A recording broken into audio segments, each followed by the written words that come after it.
ஷவுக்கு சங்கரை விட மோசமாக இங்க பேசினவங்களா இருக்காங்க. ஏன் வந்து அவங்க நடவடிக்கை இல்ல? அதுதான் நான் கேட்கிறேன். அதுதான் நானும் கேட்கிறேன்.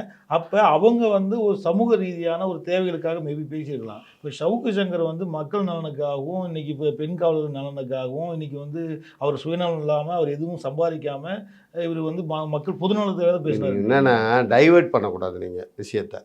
இந்த சவுக்கு சங்கர் பிரச்சனை வந்தோடனே எல்லாருமே சவுக்கு சங்கர் இவ்வளோ சம்பாரிச்சிட்டாரு, அவர் வந்து அவருடைய சின்ன வீட்டுக்கு 3 கோடி வீடு வாங்கியிருக்காரு, அவர் வீட்டுக்கு இவ்வளோ சம்பாரிச்சிருக்காரு அப்படின்னு இப்போ பேசுகிறாங்க எல்லாருமே. எல்லாருமே இப்போ பேசுகிறாங்க. இல்லை விஷயம் என்னென்னா, விஷயம் எதுக்குள்ளே நிற்குது, ஏன் எப்படி மாறுது? இது அவர் என்ன சம்பாதிச்சாரு அப்படின்னா அவருடைய இன்கம் டேக்ஸ் கேளுங்க. அது மாதிரி அப்புறம் இன்கம் டேக்ஸ் ஏமாத்தினாருன்னு வரி ஏய்ப்பு வழக்கு போடுங்க.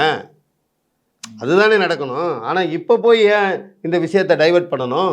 இல்லை சார், இல்லை இதுக்கு இப்போ நீங்கள் கேட்குற கேள்வியில் கூட அவர் சுயநலமே இல்லாமல் பேசுகிறாரானா யாருக்கு சுயநலம் இருக்காது? நான் என்ன கேட்குறேன், இல்லைங்க, நான் என்ன கேட்குறேன், அவர் யூடியூப் நடத்துறதும் பேசுகிறதும் அவர் பணம் சம்பாதிக்கிறதுக்கு தான் நல்லது. ஆனால் அதுக்குள்ளேயே சிலருக்கு சமூக அக்கறை உண்டு, அவருக்கு சமூக அக்கறை இல்லாமையா, சமூக அக்கறையே சுத்தமற்றவர், வெறும் பணம் தான் சம்பாதிக்கலாம், அவர் வேற ஏதாவது பேசலாம். அவர் அரசியல் எடுத்துக்க வேண்டியது இல்லை. மொத்தமே 1 வருஷம் தான் ஆகுதுன்றாங்க இந்த யூடியூப் ஆரம்பிச்சு. சவுக்கு ஊடகம்னு வச்சு ஒரு 10 வருஷம் ஆகுதுன்னு வச்சுங்க. 30 வருஷமா நீங்கள் இருக்கீங்க.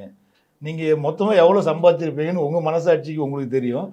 அதை விட வந்து உங்களை விட ஒரு பெரிய ஒரு சமூகத்தின் மேலே நலன் உள்ளவர சவுக்கு சங்கர் இல்லைங்கிறேன். இல்லை நான் எல்லாம் இந்த விஷயம் சவுக்கு சங்கருக்கு ஆதரவானது இல்லை.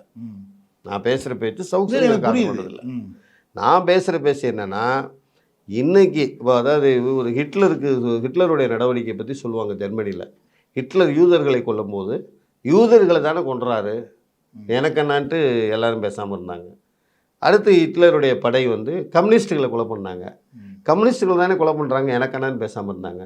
அதுக்கு அடுத்து யாரை மேலே பண்ணாங்கன்னா ஜனநாயகவாதிகளை படுகொலை செஞ்சாங்க. அது மாதிரி நான் இப்போ சவுக்கு சங்கருங்கிற ஒரு மனுஷன் ரொம்ப நல்லவனா கெட்டவனா, அவர் ரொம்ப புனிதமானவன்னு வாதம் பண்ணலாம் இங்கே வரல. அவருடைய பர்சனல் கேரக்டர் என்னான்னு தெரியாது, அவர் சொத்து என்ன வச்சுக்கான்னு தெரியாது. ஒரு நாள் கூட எனக்கும் அவருக்கான ஃபோன் தொடர்பு கிடையாது, எதுவும் கிடையாது.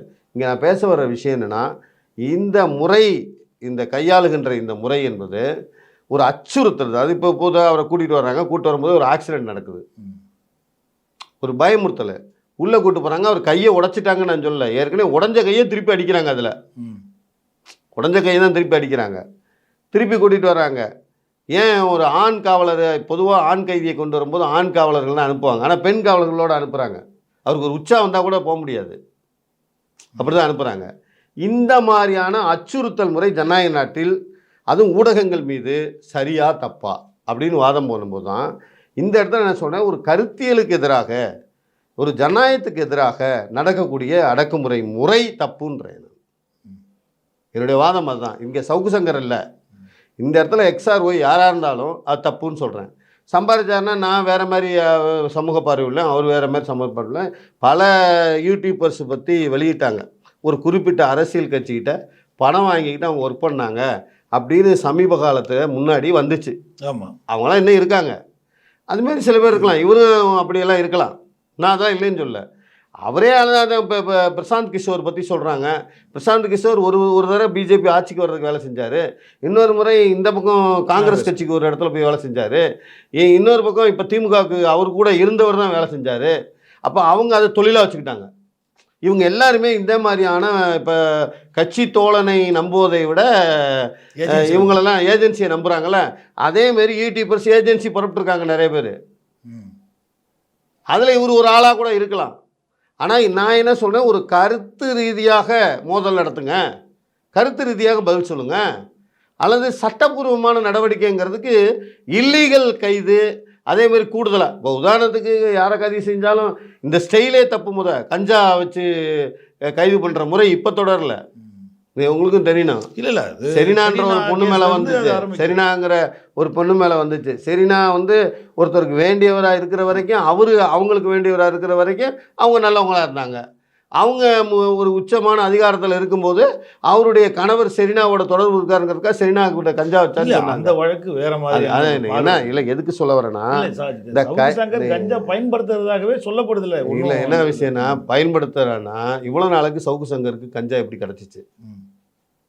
இவ்வளவு நாளா காவல்துறை ஏன் அதை மோப்பம் பிடிக்கல? காவல்துறை தூங்கிட்டு இருந்தாங்க. ஏன் அதெல்லாம் காவல்துறை இப்போ கஞ்சா பிடிக்க அவர் வச்சிருந்தாரு.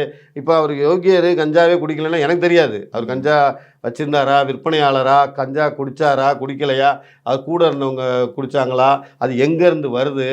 கோக்கைன் வந்து நம்ம நாட்டில் பயிரிடவே இல்லை. ஆனால் கோக்கைன் சாதாரண காலேஜில் கிடைக்குது. எப்படி கிடைக்குது? எப்படி கிடைக்குது? தமிழகத்துல ரொம்ப நம்ம சாதாரணமாக கோக்கைன் கிடைக்குது. எப்படி கிடைக்குது? ரொம்ப நம்ம நாட்டில் பயிரிடவே கிடையாது. கஞ்சா கூட பயிரிடுறான்னு சொல்கிறாங்க. ஆனால் கோக்கைன்லாம் எங்கே எப்படி கிடைக்குது? அப்படியான மிக அதிகமான நிறைய இது மாதிரி விஷயங்கள், போதைப் பொருட்கள்லாம் நம்ம நாட்டுக்குள்ளே வந்துருச்சு.